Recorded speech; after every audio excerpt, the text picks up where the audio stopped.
Welcome, everyone, to Richard and Carl present Deep Space and Dragons. We're already halfway in a conversation on the new Dungeons & Dragons 2024. I'm Richard, and I have not read this book we're discussing. I am Carl, and I mean, I also have not actually read the book that we're discussing, but I do have some access to certain portions of it, and I have looked over some relevant things for what I am planning in the future, hopefully. And I was in all of their stages of the beta where I was thoroughly underwhelmed. So our information will probably be wrong here, but you're tuning into episode 80-something of the show, so really this is on you. I think the funniest part is I have a lot of knowledge on this book for streamers who hate D&D talking about this book.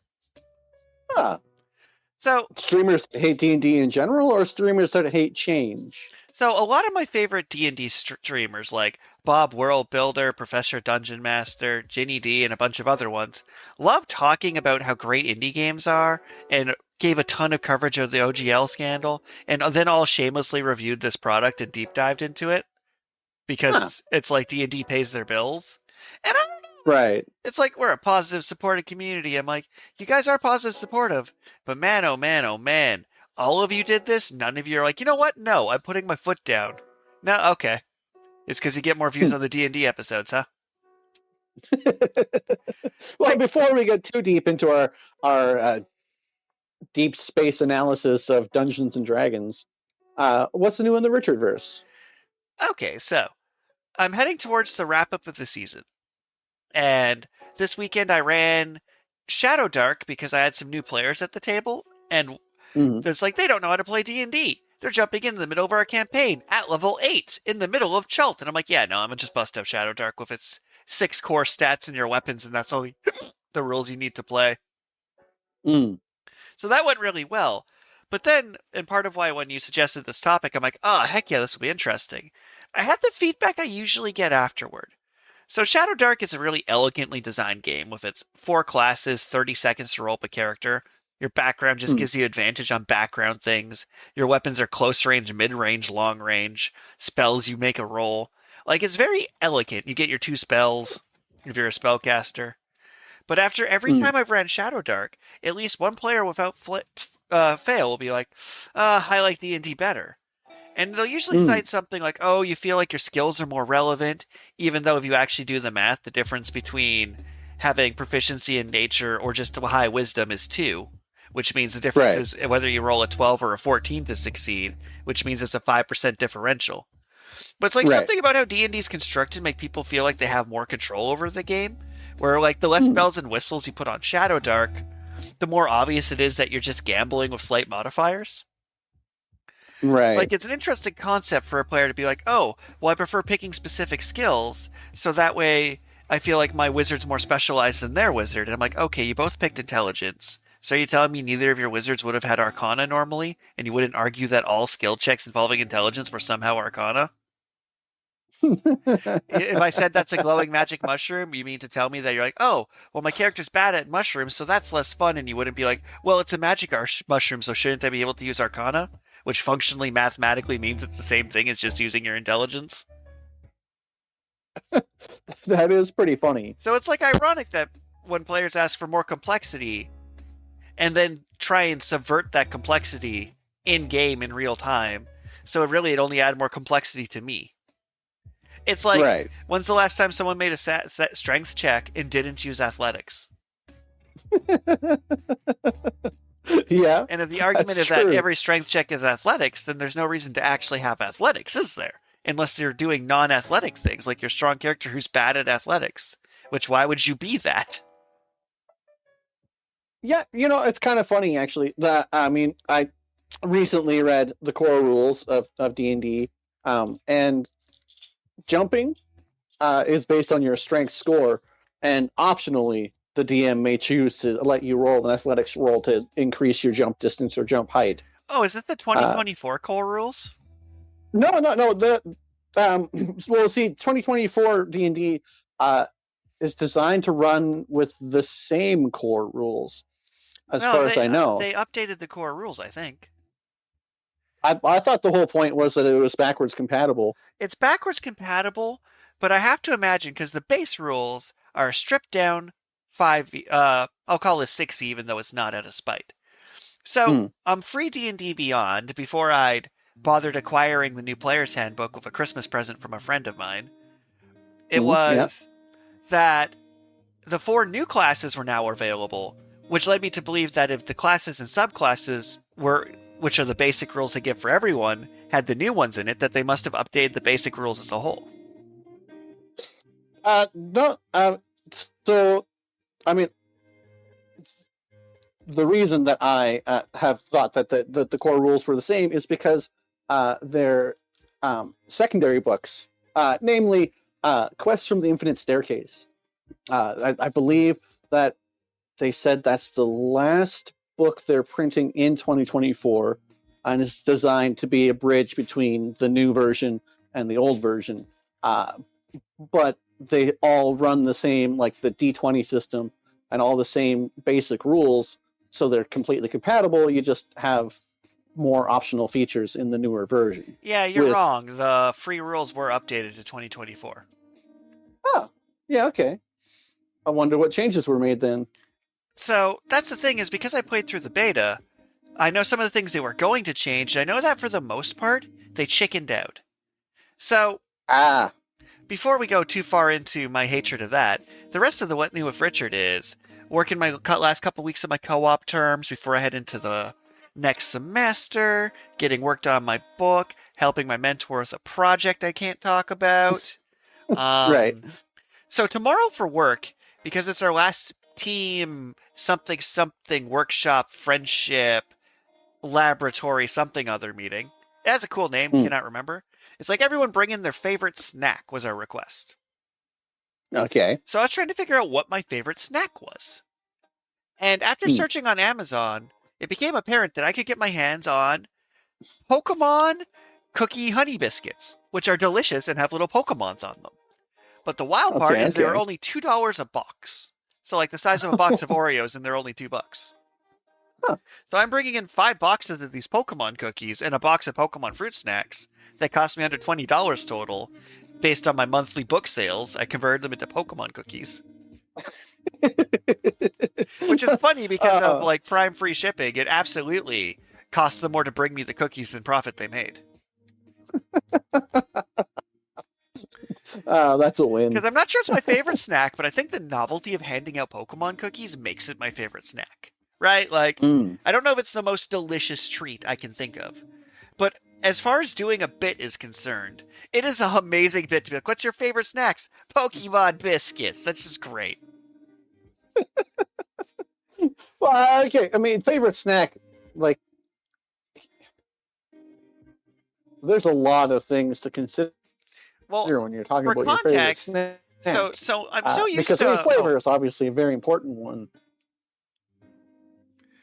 Go ahead. see, flavor is an important one, but also I'm very conditioned for snack in this context from working in restaurants and other fields to mean individually packaged, shareable, high preservative, low allergy risk snack. Because I'm used to the idea of Hmm. places where like you can't bring in like it was literally a club's rule that you couldn't bake something and bring it into club. Club rules had like specific rules that you had to buy something prepackaged and open it there. Huh. Because like you don't want someone handing out pot brownies. Like think about all the friends you've had in your teens. If you would trust them to bring an unpackaged good to an event. I am naive. I wouldn't even think about that. I would just be like, anybody have any allergies? Okay, don't do anything with nuts. So you would trust Redacted, whose name has a few A's in it, and he's similar to the first stage of the Aggron line of Pokemon, to bake something and bring it in untested to a college party? Oh no. See, I don't have faith that Redacted would actually succeed in baking. I believe that Redacted would just bring a prepackaged good. But you see my logic, right? Like, even if you ignore the sussier ways of looking at it, I see why, as a blanket rule, not letting college students handcraft things to feed to other students, even for food safety reasons of like, I believe you're the one who had mentioned that people who make stuffing are likely to kill themselves. If you actually stuff the turkey, yes, there is a risk of salmonella. So, Yeah. So my brain was like, okay, these are a safe snack. Like they're literally like when snacks are specifically designed for kids, they're less likely to have weird allergens and dyes in them these days. Like there's no red Mm-hmm. 13 in these whole wheat, green flour, vegetable oil, cornstarch, salt, sugar, honey cookies. Uh, And the copyright disgusting, is from this year, so they're not like ancient ones either, although they would have been fine until the heat death of the universe. disgusting fun fact. If you drink enough Allura Red, it'll turn your poop red. Still little beets, to be fair, and you're allowed to eat those. You're allowed to drink a lot of Allura Red, apparently. Not for me, you ain't. I ain't giving you that permission. All right, I will keep that in mind. Because I'm pretty sure if you just drink that straight, you turn into Hollow Ichigo, and a hole just opens in your chest where your heart once was. Okay, I mean that's fair. That's fair. I when I drank enough Allura Red to affect Oh my no, that's got digestive system. personal.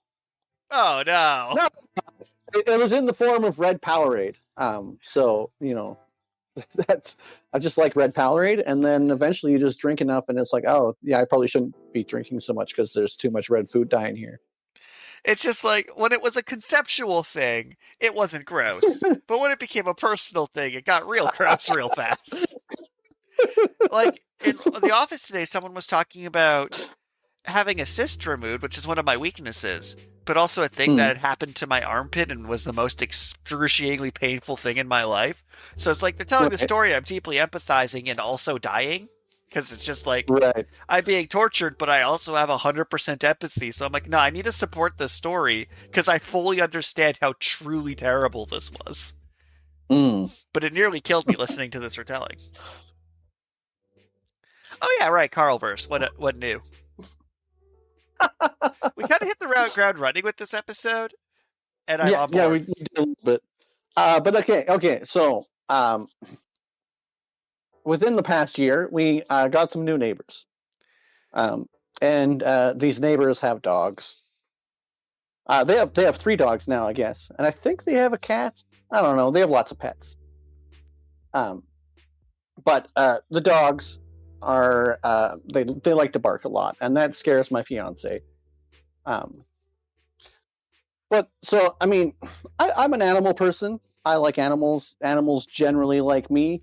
But apparently not these dogs. I mean, maybe I shouldn't be disparaging my neighbors. Like it may, hopefully, no one does any internet sleuthing to find out who my neighbors are. I suppose. But one of the dogs was up against the fence, and so I extended my hand out to let them sniff my hand, uh, to show them I'm not a threat. And they bit my hand instead. So I was talking a bit about you in a work meeting today, particularly the Mhm. ambulance story. Check earlier episodes of Deep Space and Dragons for the ambulance story. And I'm like, the thing about Carl is he tells all stories with the same enthusiasm. Which is like, because unlike most of us who are starving from dopamine and need those dopamine hits from Instagram and Twitter, I think he just has a healthy amount of dopamine. This is how I described you to strangers, is you have a healthy amount of dopamine making you weird. Okay. Because, like, dog tore into your hand isn't the topics this week. But No. The dog didn't tear into my hand. They bit my hand enough to draw blood. And I've been spending. This was last week. It's almost been a whole week, and I'm trying to decide like how do I even proceed, because you can't go to the neighbor and be like, "Hey, your dog bit me." No dog owner in the right mind is to be like, "Yep, my dog's violent. I guess I better put them down." But yeah, you know, yeah. you don't want it to escalate too quickly either, and call animal control, and the animal control's like, "Yep, your dog's taken away," and then like, who do they think it was? Probably the neighbor that has the fence that shares the yard. Well, here's the thing, too. Like, you touched the dog and it bit you. I don't actually feel bad for you. Well, yeah, I mean, on the one hand, it's like you should be more careful around. I should be more careful around animals that I don't know. On the other hand, it's like this dog is. I'm trying to de-escalate the situation with this dog so that my girlfriend feels comfortable going outside again in our yard. And yeah, it backfired. And I have concerns that what if this dog is tending towards more aggression and might actually like escape from the yard that doesn't have a proper gate and attack someone. Like, if I learned anything from sitcoms, the solution here is you build a fence to keep their dog out.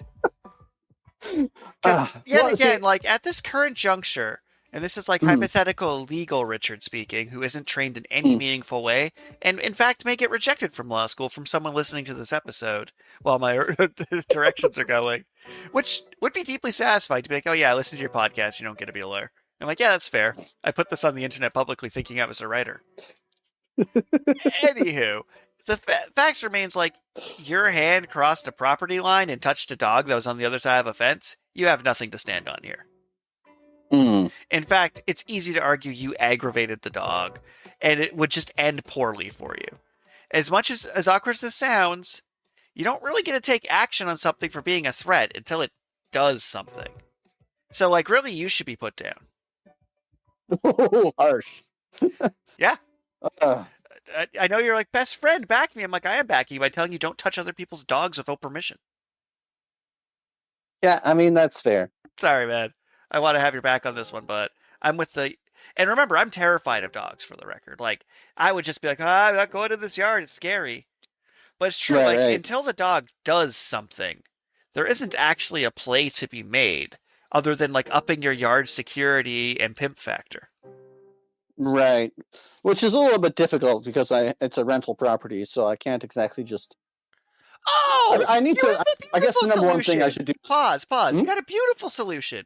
Make your landlord do it. I That's was his going to say, literal job. I do need to contact my rental company and be like, hey, these people have a potentially, dangerous dog. Can we get this fence repaired and the gate Use the put up for them? Karen. Do the Karen here and make your. So I don't think landlord's a real job, and I think that's part of what's killing our entire country, nay world, is the idea of people making passive income on land, which has caused most of the genocides in human history. Anyway, landlords are bad. So any chance you get to make a landlord do their actual job, make the landlord do their actual job. Yeah, no, if you have a landlord and you're unsafe in your yard, they need to fix that. So make them fix that. That's true. That's true. Because they're getting paid to do that. They're not just paid to collect money because, I got the land first, idiot. Because by that logic, we should probably be paying, I don't know, the First Nations people. Or dinosaurs or something. Pay the dinosaurs. That'd be funny. So that's my core point. So yeah, this is an easy solution. It's not your problem. Make it your landlord's problem. All right. I like the way this is going. Yeah. Also, I have gotten some useful advice in talking to friends and family. One of my family members suggested maybe calling animal control to see what my options are for ensuring that something like this doesn't happen again. Obviously, onus on me to not interact with the dog as much as possible, but yeah, I do think this being in landlord problem is the correct play. Mm. Because yeah, like completely not on your side with the I will have this wild animal sniff my hand and decide if I'm friend. Because that's just a lifetime of being Carl, apparently. Because there's no version where I'd go anywhere near that creature. And I'd be like to the landlord, hey, I don't feel safe in my property, fix the fence. Mm. And then he's like, well, it's their fence. It's like, cool, fix their fence. I don't feel safe in your property you own. It is literally your legal responsibility. Fix it. Okay, thanks. Yeah. Yeah, all right. I mean, too bad it's in the middle of the frozen hellscape that is winter in Saskatchewan. Well, they better build you an ice wall then to keep the zombies out. But that's enough about real world. All right, so let's get into some weird minutia about the new D&D edition and why I'm so underwhelmed by it. Yeah, okay. I mean, I am intrigued to hear your thoughts about why you're underwhelmed. So, this playtest cycle, I learned something about playtesting by being in both the D&D open beta and the Critical Role Daggerheart open beta. Okay. I've learned that playtesting is only helpful if your players haven't already made up their minds. So they kept putting out these playtest documents where they try a new rule, send out these player surveys, and then claw back the ideas. The Critical Role game, because this game didn't exist yet, was developing new concepts with each playtest, like, oh, instead of giving an infinite number of actions, even though that works better for a narrative, we can use some tokens to track it, we can make some environmental effects. Everything in 5e was just brick walls on both sides. Like, my favorite Mm. example is druids. All DMs Okay. on Earth have agreed that druid wild shape should be somewhere printed in the class description. Mm. Like, being like, okay, this is your druid of the air, your druid of the sea, your druid of the land, to flavor it however you want done. Players Mm. everywhere, because they're players and the worst, are like, actually, I want to be a mongoose, and it says you should have a stat box for a mongoose handy. So they Right. demo Right. this Okay. new druid, and they're like, players like, you don't have enough customization with it. So then they clawed it back and went for the stat blocks. I'm like, of course. Players don't like change. But we Mm. all know this is a problem. Mechanically, this is a problem. It limits your design space to let them just be any beast under a challenge rating. But Right. people yelled, so you change back. But those aren't even Mm. the people who are going to be buying all your products. DMs buy way more products than players, like 30 to 1. Right. Right. But Right. players have And more in votes than theory, DMs. in theory, uh, whatever the DM says go, and it goes. And if you don't like the rule set the DM is using, then you can just play a different game. In Like, theory, like they even put that in the new Dungeon Master's Guide. But this is the flaw with D&D's design philosophy. That's in the new Dungeon Master's Guide, not in the new Player's Handbook. ah, So it's like, okay, you are telling players they can do this, and then you're telling DMs, oh, you overrule them. But I had a player when I was running Shadow Dark try and argue that they should have kept their magic item from a game I ran them in TTRPG Club a year prior. Players are not sensible. right. Because why would you think that? It's like, oh, I'm playing the same character from another Shadow Dark, so I have this magic book from that. I'm like, no? And they're like, come on, Richard, let me have that.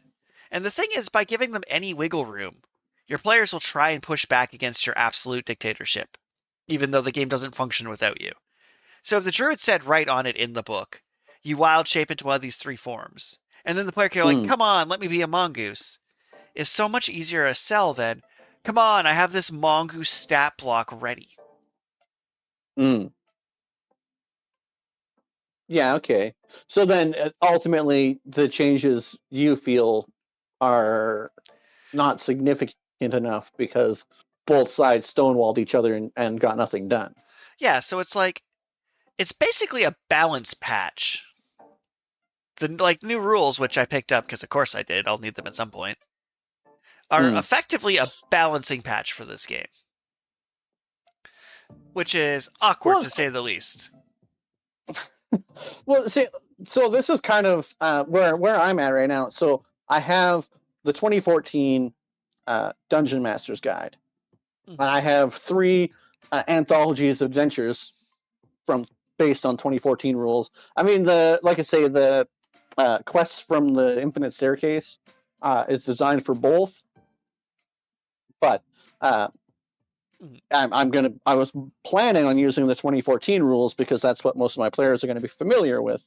Uh, but then I don't actually have a copy of the player's handbook in my house, Mm-hmm.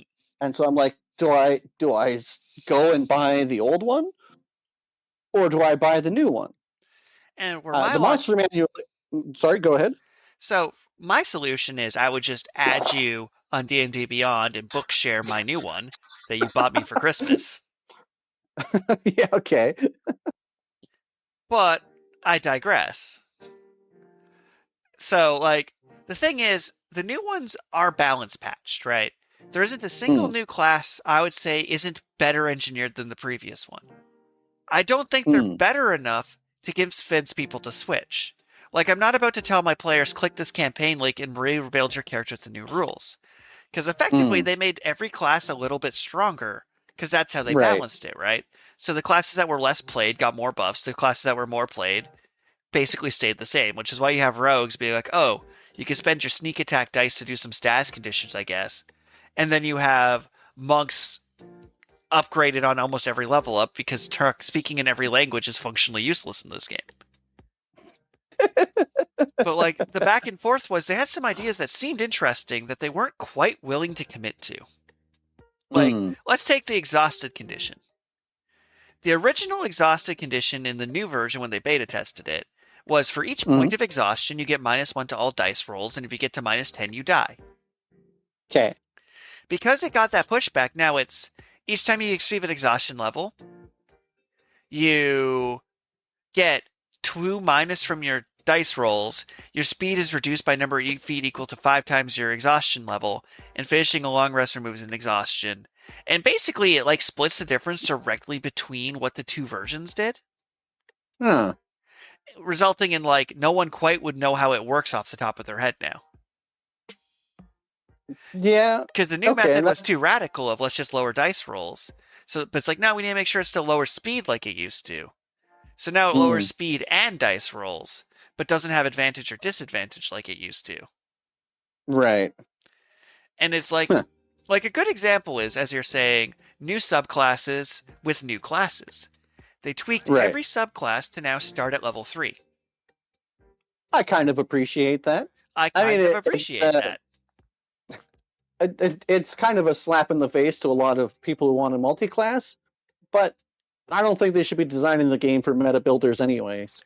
But here's why I got kind of disappointed for the idea not being pushed far enough. So Mm, starting every class at level 3 is cool. You know what would have been really mm, cool? If they made mm, subclasses work for every class. mm. So it's like they Does push. and like designed one subclass that would be like this is the magic subclass, and then you could be a magic rogue or Well, a even like magic as is, fighter. like what if totem was just you could be a totem barbarian or a totem wizard? Mm, So it's like they didn't do anything too drastic. Like right. my favorite example of that is the big new thing they have is this weapon mastery mechanic because they're like martial classes are less interesting. Mm. This weapon mastery mechanic is just a worse version of the Baldur's Gate weapon mastery mechanic that came out beforehand. So in Baldur's Gate, every weapon had a secondary special effect it could do. Like if you had a lance, you could Mm, dash towards someone. If you had a crossbow, you could hamstring them. And some weapons had 2 or 3 of these special powers. Weapon right. mastery is you choose 2 weapons, and then you get this extra power added to them, which is like a less well engineered version of the extra powers in Baldur's Gate. So, like, if you Mm. take weapon mastery with Great Axe, for example, when you hit someone with a melee attack, you can also have somebody within 5 feet take partial damage as well, because you cleave with the Great No, Axe. okay.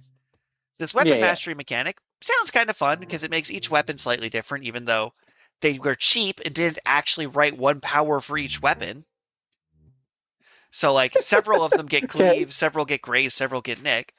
Hence my earlier they didn't push it far enough. If you're going to make it that I'm a weapon master with whip, that should do something unique, right? Mm. Right.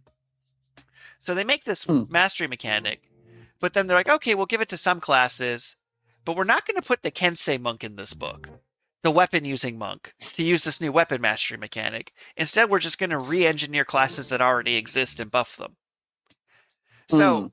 the thing is, and how they designed it using like video game logic, is the new classes are all universally stronger except for losing hyper-specific exploits. Like some people are Right. like, oh, I can only smite once a turn. What if I attacked 4 times with my monk paladin? It's like, shut up. Just shut up. Mm. Just smite your one time. Shut up. You still get the same number of smites over your fight because you don't get more spell classes. You just can no longer do it all at once and wipe out a boss in one shot instead of 3 shots. That's not good for the Mm. game. Right. Because then you just get to win the entire fight while the rest of the party sits there on the ground. So, like, I would update any person who starts new. I would probably start on the new book because, as I mentioned, melee characters get a specialty weapon that gets to do a little something extra. Most of the classes got a little buff here or there. Druids are still broken, but they got rid of that weird exploit of infinite wild shaping at max level. Right. And they did the most pointless update of all time. Oh. So they made it that level 19 you get an epic boon, which is a rule in the old game, which is like a super feat. And then Right. That was an optional rule, and plus, I mean, like players never actually got far enough to get them anyways. But that's not really the point. they fixed everyone's level 20 ability to actually be good because those were Okay. terribly unbalanced.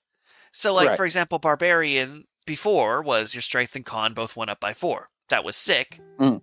And then Monk was like, you get some key points back when you roll an initiative. It's like, did you guys speak to each other?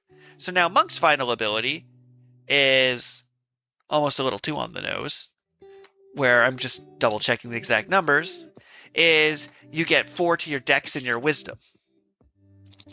To a max of 25 for some reason. Yeah. Which, sure. To a max of 25 is because if you take an epic boon to get +1, you then get the +4. It's like to stop you from mathing yourself. So you don't lose any of those points ever, even though 25 doesn't do anything. Anyways. But the joke being that it's the most pointless upgrade ever, because no one, unless you're on, like, even Critical Role campaigns, they only are level 20 when they come back for, like, their, let's see how the old party's doing now at level 20, because you don't get to level 20 in D&D. Even if people are paying, if you're the most well-paid streamer on Twitch, paid to play D&D for 4 hours a week, weekly, with Bartholomew Mercer running the game, you're still not getting to 20 naturally over 3 years. Critical Role's like us 10-year anniversary. So, like, no sane group is ever actually getting... I don't think there's enough books printed to naturally make that curve. Yeah, I'm pretty sure there's no official content printed over level 14. So it's funny because you get a huge power boost now at 19 and 20, which is almost like a waste of writing. Like, you could literally cap 5e at level 10, as Baldur's Gate did, to no negative repercussions whatsoever. But, okay, so, coming back to my core conundrum, like, currently I don't have a full set of 2014 books. Mm-hmm. And I'm not sure if it's actually worth it to invest in them anymore because of the 2024 books. So if you didn't have either, I would say grab the new ones. They basically, like I said, it's like a patch. It's like downloading the new Baldur's Gate updates, ironically, where they fixed little things. It's as close to a patch rather than a new book as I've ever seen a physical game do. Right. It's because, like, the little things like, oh, let's have all the subclasses at the same time. Let's buff the weaker classes. Let's make weapons matter a little more. It has way better feats. It's basically, if you never bought a 5e book, this has most of the good stuff from all the 5e books that was actually usable. Although it's like I said, they didn't go far enough in a lot of things. Like, they added origin feats where when you pick a background, it comes with a feat. Huh. But they only made, like, 4 origin feats. So it's you choose a background, and you basically get Alert, Magic Initiate, Savage Attacker, or Skilled. And, like, all of the backgrounds will pick some edit of each of those.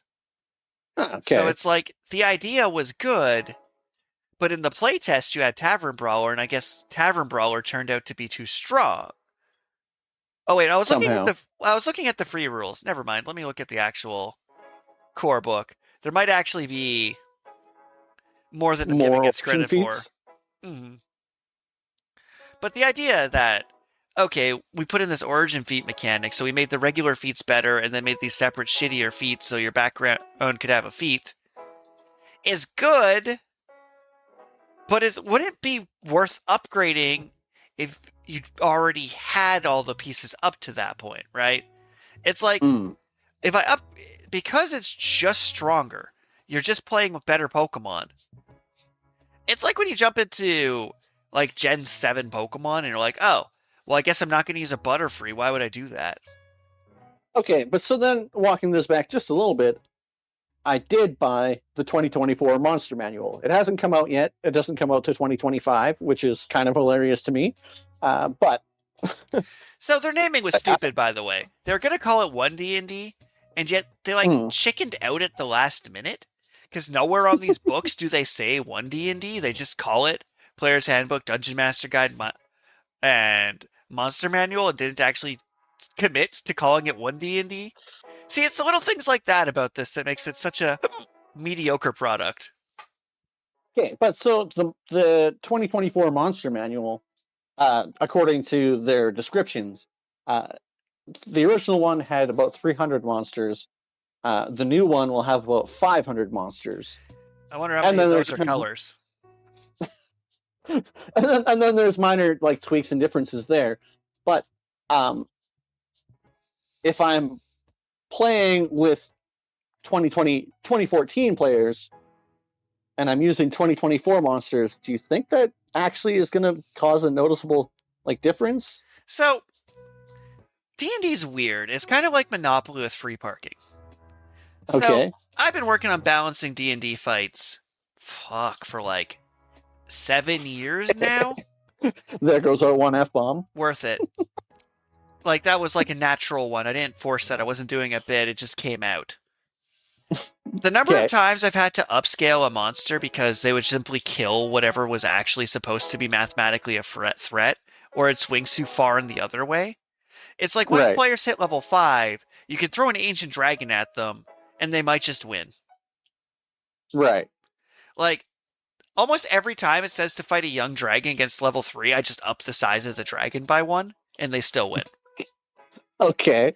So it's like, the new monsters, if they've been rebalanced for stronger things, as long as you're a DM that's pro shenanigans and let them have some shenanigans, they'll Mm. probably win.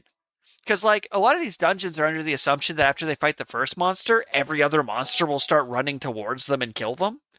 And it's like, Mm. no, that's not how this works. Like, for a DM, you're like, no, I'm not going to control one dragon and 30 kobolds to make it annoying.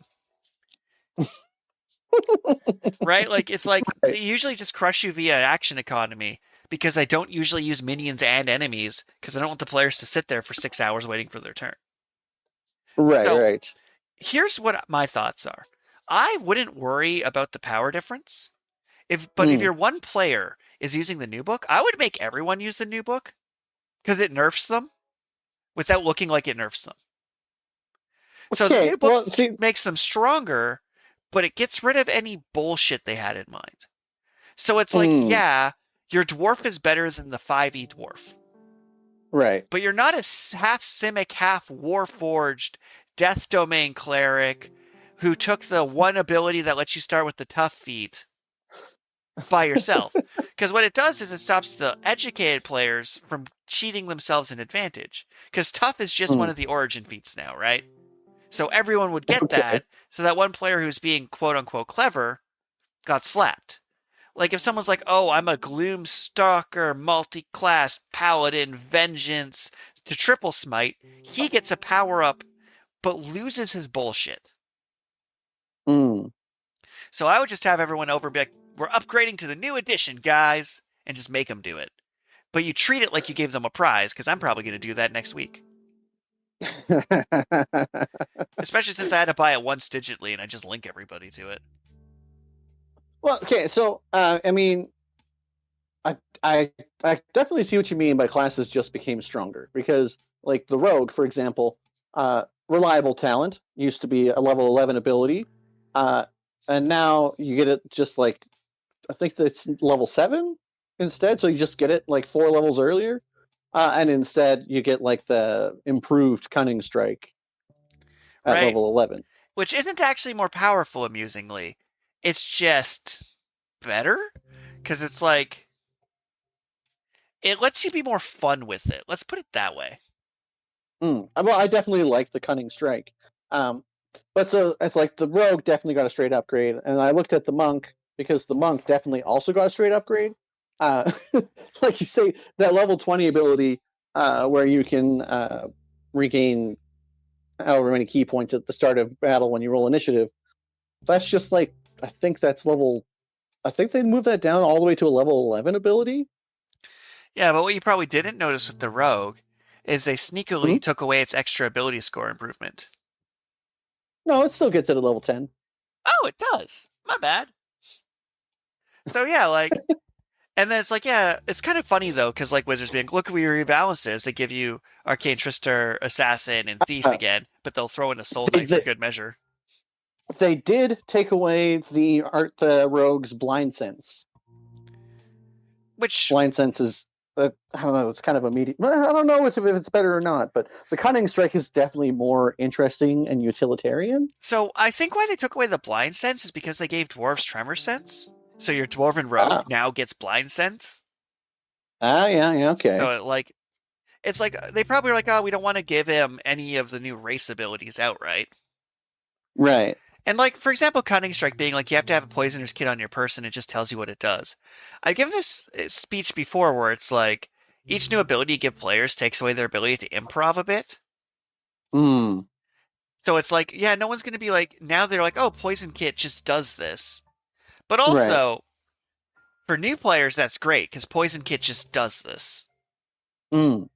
I'm all about trip, by the way. I'd be doing that with literally every attack. Well, so I mean, so the question I have um now is like, say, like one player wants to be a monk, Mhm.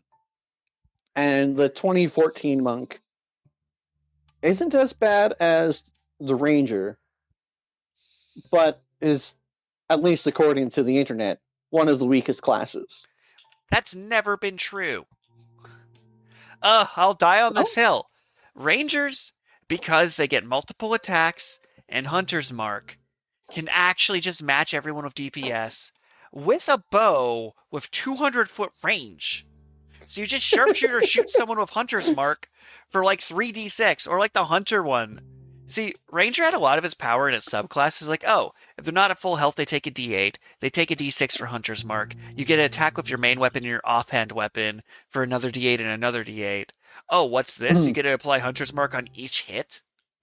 People were just bad at D&D. Okay, okay. That's not about the ranger. As far as I know, no one in my group wants to be the ranger. Yeah, Um, because no one's good. I tell so you my right now, if I was playing your campaign as a ranger, I'd outperform everyone.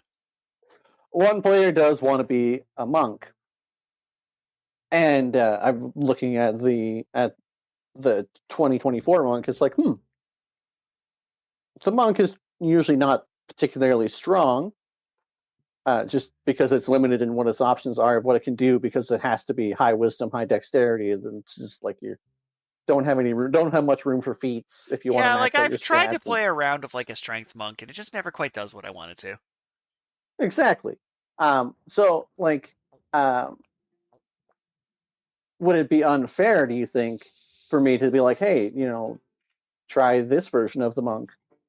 Or like, I guess I should just give that option to all my players Yeah, that's what I'm to try thinking the is be like, 2024. hey guys, come half an hour early if you want to upgrade to a 2024 version. And if they don't, sucks to be them. Fair enough. We haven't actually started the campaign yet, so Oh, I everyone's would just still make in character everyone do creation. it. But Because part of it, too, is reducing their options for the bloat. Like I said, I'm getting mm, players showing up being like, I want to be a mushroom folk explorer druid with fairy wings. And I'd be like, I like my main group's not as bad for that, but like when I was running drop-ins, I'll always remember the mm, person who's like, I'm a warforged with a kunai machine gun.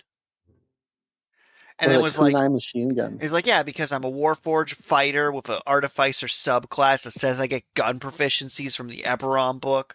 So I'm gonna use Matt Mercer's gunslinger class and then subclass as an artificer. I'm like, I'ma just drown you. My character, right? No. uh, So it's like, yeah, letting them use the new monk is completely fair if everyone gets that option. And the thing about fair. me not really supporting Wizards of the Coast too much, even though we give them free advertising all the time, is you can Mm. legally book share it. Or if it's a physical book, what are they, cops? Like they're not gonna. Well, they might send troops to make sure that you're not all sharing the same book. They have sent down goons to break down doors before, and if they don't want me talking about it, they shouldn't have sent goons to break down doors. Yeah, that's true. They did straight up send goons. Okay, but so your overall vibe that I'm getting is that the 2024 rule book, provided you aren't over invested into the 2014 rule set, is a slight upgrade that would be worth investing in. Yes. See, that's where I'm at, and I kind of came around on this after a while. Is that It condenses things, it cleans up some weird fringe cases. Like, let's take the Warrior of the Elements subclass, for example. Instead of Okay. learning spells and using spell casting, which didn't quite work, and taking those terrible elemental ba-da-da-da-bas, Right. instead, you can spend a focus point, which is key points. It just felt like being. They felt like being different. It's a weird argument. We don't want to use key because it makes people feel like their monks should be Asian inspired, and that's cultural appropriation. I'm like, isn't it more cultural appropriation to make your anime character not use key? Whatever. Okay. Anyway. It's like they woke themselves into a circle, and I don't know where they ended. But if someone refers to it as key points, I'll be fine. But what it does is, at level 3, you can spend a point to make your attacks have 10-foot range and be an element of your choice. Mm. And then you get to spend points to do like sphere blasts. You can give yourself a flying speed with it. You can give yourself damage resistant lift. Like at different levels, do these different things with it. So it absolutely does what the original was supposed to do, of let you be Aang from Avatar. Right. But it doesn't have you mess around with spell casting. Mm. So since you don't have to mess around with spell casting, it's still kind of mad because it scales off your monk abilities, but it's substantially less so because if you go just dex with it, you'd have less saving throws for a couple abilities, but it would still work the majority because you get stretchy punches that do different damage types. You get a speed boost, you can fly with it, you can give yourself resistance with it. So it's like your AoE explodey thing would become less good. Much like some of your other monk, like anything that used the monk saving throw before would be less good. But you're less dedicated to it, and you don't have to like. It's not bad anymore. Which is my like main takeaway. Is like, yeah, like they made that one subclass that was just bad before a valid option. Okay. So I guess my final question, which is actually kind of a doozy. Ooh. Well, so particularly with the branding, Dungeon Master's Guide 2024, Dungeon Master's Guide 2014, God, they're or bad at their Player's job. Handbook 5, right? They made so much money to come up with those titles. But do you think that having this patch update is actually like good for the players, or do you think that it adds unnecessary confusion about what sources you're using for what classes and abilities? So I think it gives an excuse to bring down the banhammer. I think if you use it with all your other D&D stuff unmediated, it's just adding pot to a pot because they decide for a while they're trying to like make the D&D MTG crossovers work while simultaneously have MTG pull away from its own lore. Yeah. So it's like none of the MTG products are quite fleshed out enough. Like, here's a Ravnica guide without a Ravnica campaign. Here's this, here's that, here's these. They gave us a bunch of settings, but not enough content to actually play a campaign there. Right. So what this does for me is if you use this, you tell everyone we're just using this. Mm-hmm. And then it's like, okay, you all get like most of the races, most of the subclasses, and new toys to stink around with. But then you as the GM now have in one place all of the sources your players are pulling from. And you go hard on that. You're like, hey, you're doing this. Because then everything's been rebalanced again. Because like Blade Singer, for example, being like, oh, I just have an AC of 25 as a wizard. The one player who actually knew that existed had just a huge advantage. Why would you... Right. The difference in power between my cantrips occasionally do half damage and I get +7 to my AC isn't a fair calculation. Right. So I would use it as a reset point. I'd be like, all right, we're playing this new book. Pick from the new book. So I think like as like a soft reboot, it is good for the players and the DMs because it gets everyone back to the same page. Because they've been putting out 5e content for a decade. Right. And it's gotten unyieldy. And their whole like, oh, it's back compatible. It is? I wouldn't let them. I would just say no. Because once you start like being like, oh, I'm going to be a wildfire druid subclass, and they have like little guides on how to integrate that because it's quote unquote backwards compatible. I just wouldn't. Well, I can definitely see how it's backwards compatible. For example, the wizard, instead of getting their arcane tradition at level 2, they get it at level 3. Yeah. But at level 3 in the 2014 rules, the wizard didn't get anything. So that was just an easy slot to put it into, where it's like, okay, you get an extra spell slot and you get to choose your subclass. So it's like, and then from there on, the levels where you get new abilities line up. And the same thing with the cleric. Level 3, you didn't get anything. So the fact that you got it at level 1, now you get it at level 3, but everything just lines up perfectly again because they just moved it to a spot where it could slot in perfectly. And I'm pretty sure that you can just use them as is. You just get your class at the appropriate level for the new version. Another thing I find really funny is it just kind of like took the bonds and flaws and all that stuff and just threw it out. So I'm just like, yeah, no, we're just not even gonna bother. Like, there's no like backstory and personality is a single square on the character sheet now, and it is like about the same size as appearance, and both those boxes are smaller than feats. Well, they seem to expect people are going to get more feats in this version. Well, I just find it amusing that they're like, yeah, whatever. Like, I think they just threw alignment in the garbage too. They're like, yeah, no, we don't care about that anymore. Well, yeah, I mean, like I said, I have the new monster manual. It hasn't actually been printed yet, so I have it on pre-order. I'm kind of excited because it's just like an expanded monster manual with more high-end monsters Mm-hmm. to choose to look through and whatnot.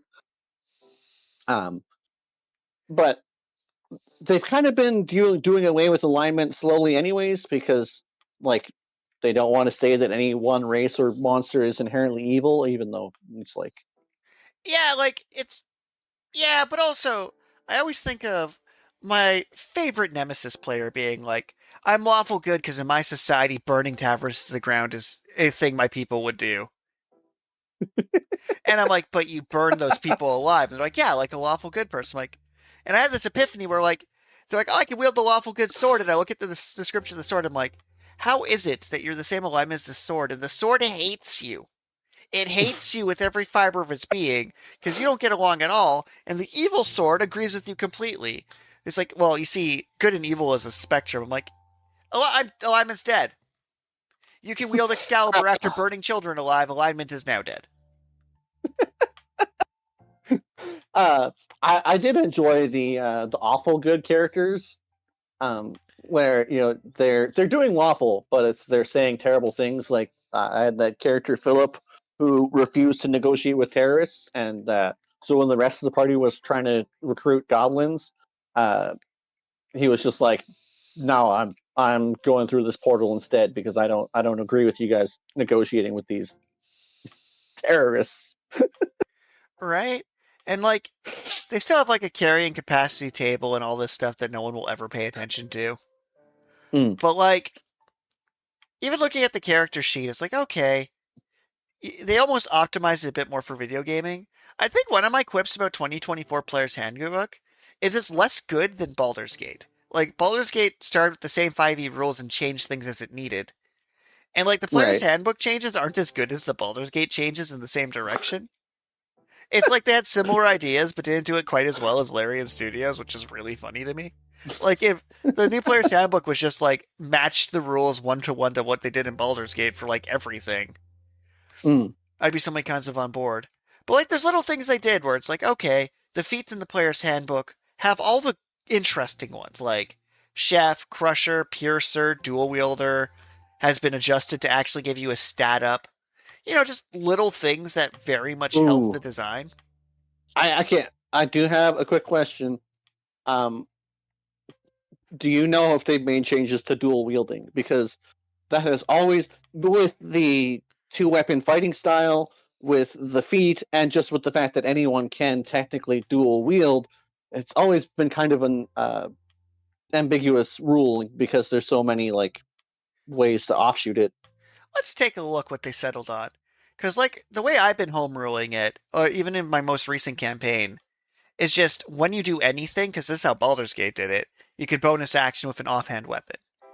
So D&D would never just be like, hey, can I dual wield with this by casting a firebolt in one hand and punching them with the other? No. Mm. I'm trying to find it here. Also, the fact that they call it off-weapon fighting instead of calling it dual wielding, I'm just like, guy, come on. Come on.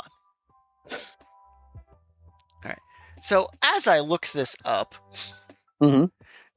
off-hand fighting. See, the problem is like even like the physical book trying to find like every specific thing. Like there's no Pathfinder. Pathfinder's just a nightmare. Where like every single thing has a specific mechanic for it. Right. All right. For some reason, attack goes here in the glossary. It's not really that important. We can move on to a random question or whatever. I want an answer to this, dang it. But do you have give me any closing thoughts you have on this book while I look this up?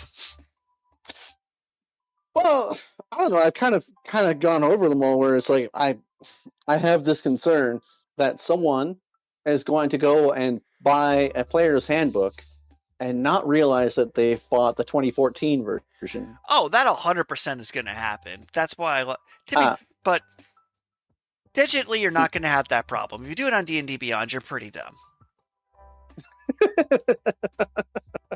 I don't have a more polite way of wording that. I like that. That's my first concern, and then my second concern is that it's like some of the rules are so similar, and yet just like a couple words different, and it's like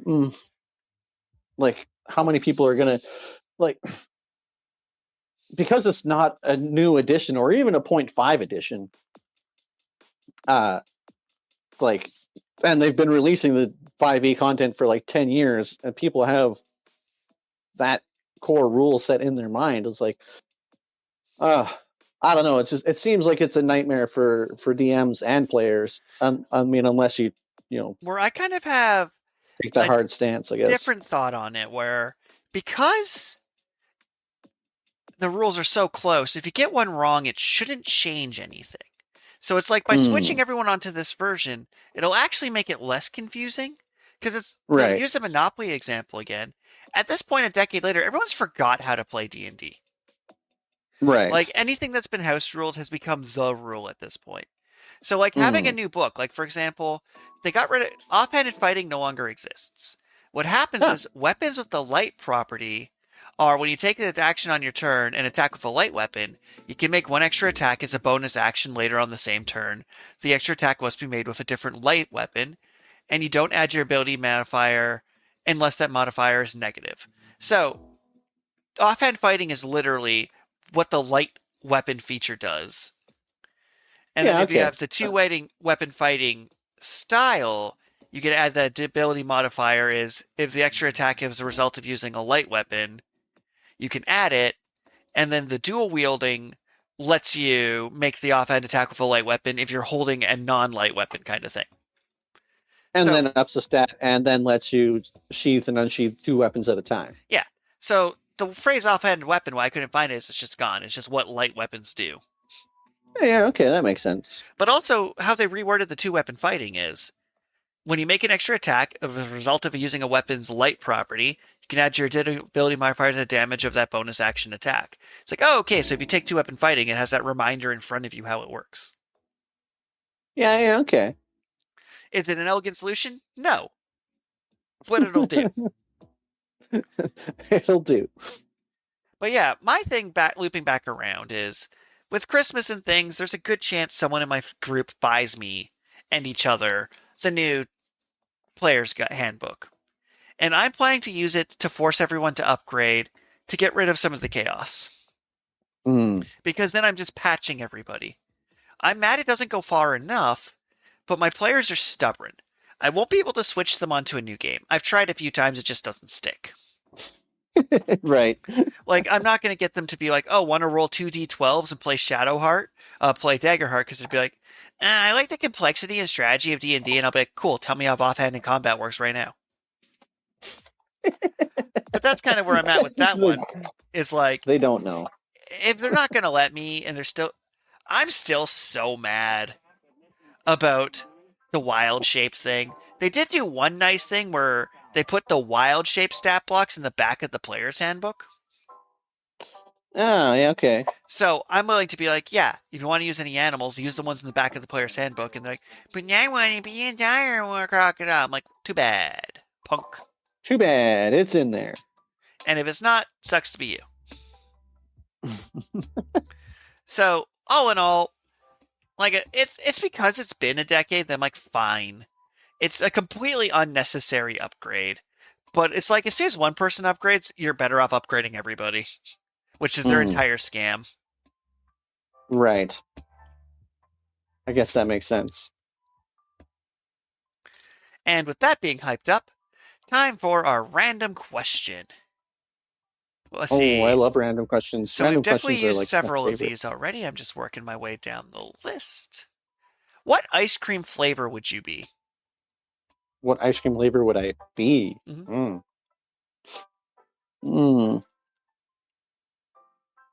Salted caramel. Mochaccino. Mochaccino. You think you drink that much coffee? If a vampire bites me, they have heart problems. And I have less coffee in my system than normal. Alright, this next question will probably take a little more thought. If you could delete one trend from existence, what would it be? And who's getting the first warning? Delete a trend from existence? Oh, I know mine. Pre-order early access games. And I'm warning you right now, Nintendo. Don't do it. They get a warning because I don't think they've straight up been like pre-order Legend of Zelda and play 3 days early yet. But that's just a dick move, right? Like the literal idea that people will spoil your game unless you give them extra money is just psychotic. Because it's not like you buy the pre-order the game. You buy the deluxe edition to get to spoil the game for your friends 3 days early because you're paying extra money to go first. Like, it's bad. It's the same as your parents donating to get you into law school. Like, I don't approve of this behavior. Okay, what trend would I want to get rid of? Considering you live in Saskatchewan, probably drug use.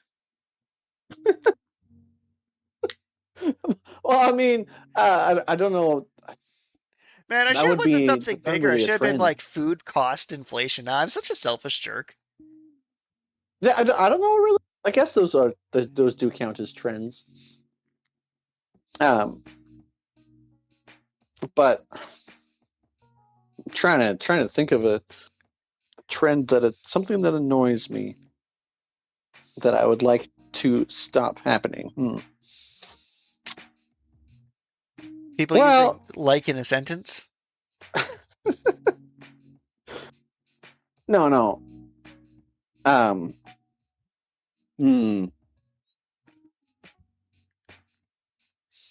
Deep in thought. Got it. Yeah, no. See, I'm trying to think of the way to like word it. You try not to get monkey pawed on your wish.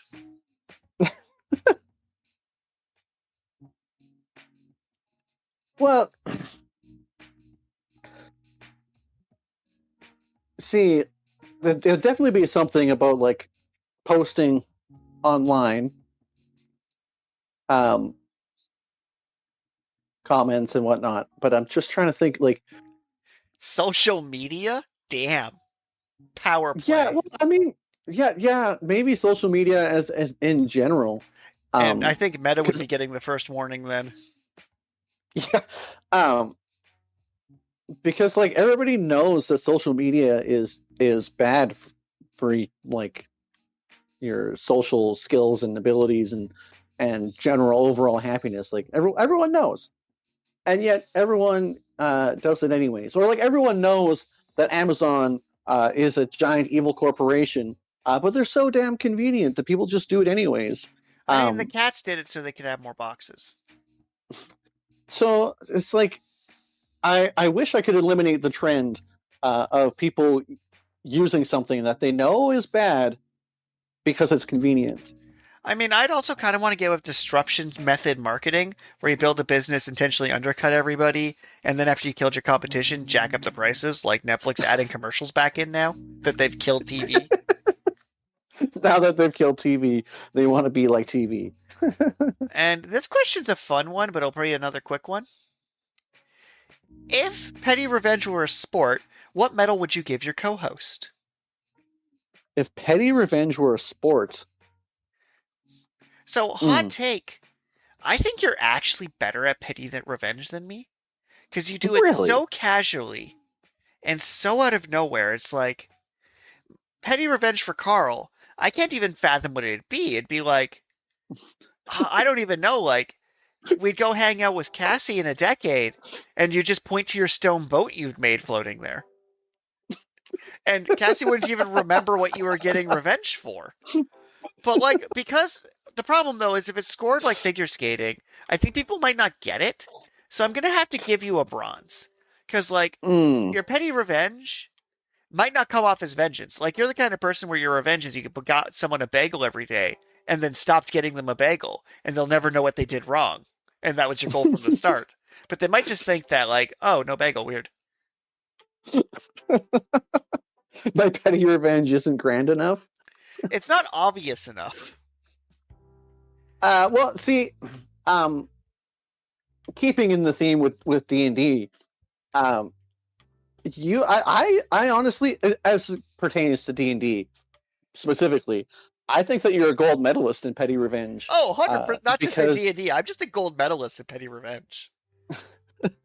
well, yeah, I mean, most likely, just D&D is the form in which I have the most experience, where something that like a question that someone asked 10 sessions ago, and you ruled it a specific way, and then the next time that comes up, and they're like, "Oh, this is what the rules say," it's like, well, I actually ruled it differently 10 sessions ago because you specifically asked me to, and now you're going to die. I believe that was Cedric falling off a blimp and then catching it with a rope, and I dislocated both their shoulders. No, I don't think you ever did that to Cedric. See, No, I did it to them trying to catch Cedric. Because, like, Cedric's too heavy to go here. And then later, I'm like, well, catch Cedric then. but yes, that does sound more like it. Everyone's always asking how tall he is and how tall the rooms are, and it's like, okay, fine. If you guys want to care about that, it'll come up. Yep. Also, for, like, non-D&D petty revenge, the lettuce sandwich. I have a gold medal in petty revenge. Was that petty revenge? Yeah, I don't know what for. That you didn't, I thought that was just that you didn't believe me I could taste lettuce. Yeah, but, like, that was petty revenge, right? Like, the vengeance would have been, haha, I made you eat lettuce. Shows that you're full of crap. But I did it in such a profound gold medalist way that the only outcomes were either I punked you or I proved you wrong. Yeah, okay. You definitely punked me. I'm sure I've given the lettuce spiel before on the podcast, so if anyone's brave enough to go through our entire catalog to find just the word. I enjoy them downloading the transcript off of every episode and control effing lettuce till they find it. Like, I would love them having to rewatch it all, but I find it even funnier to hunt for it. The lettuce spiel. But I don't know if it's famous or not, but I've given it quite a few times, so it's pretty good. I'm not going to repeat it right now. But, like, let's be honest, I am definitely a gold medalist in petty revenge. Like, I think I told you about my indirect letter writing campaign of encouraging people to write letters on behalf of a third party to get my vengeance on the first party. You did tell me about that. I mean, I made a self-regenerating Snorlax to win a Pokemon match against my ex. We weren't even exes at the time. I'm just petty. Just petty. And with that, thank you all for tuning in to Richard and Carl present Deep Space and Dragons. Click the button in the description to suggest your random question to get entered into a draw for maybe upcoming new Deep Space and Dragons swag. Maybe. I'm thinking about it. I am actually what I'm thinking about doing for the holidays is I'm considering having my novel artist do up a Richard and Carl portrait so it matches my profile picture and putting those on mugs.